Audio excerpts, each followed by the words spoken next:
तर विदर्भात सध्या तापमानानं उच्चांक गाठलाय। नागपुरात दिवसेंदिवस तापमान वाढतंय। नागपूरसाठी देखील तापमानाचा ऑरेंज अलर्ट जारी करण्यात आलाय। आढावा घेतलेला आहे आमच्या प्रतिनिधींनी, आपण पाहूयात।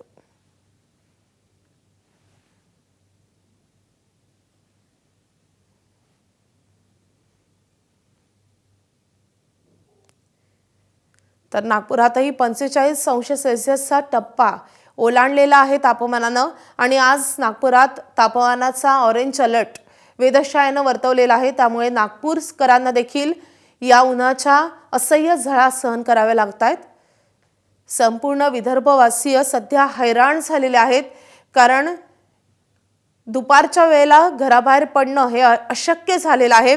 अगदी सकाळपासूनच उन्हाच्या या झळा जाणू लागतायत आणि रात्री देखील तितकाच तापमान राहतंय, कारण वातावरण ढगाळ होतंय। त्यामुळे नागपूरसह संपूर्ण विदर्भाला या तापमानाच्या असह्य झळा सहन कराव्या लागतायत।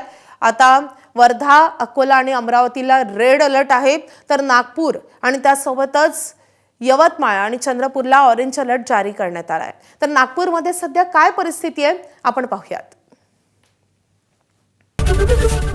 एबीपी माझा, उघडा डोळे बघा नीट।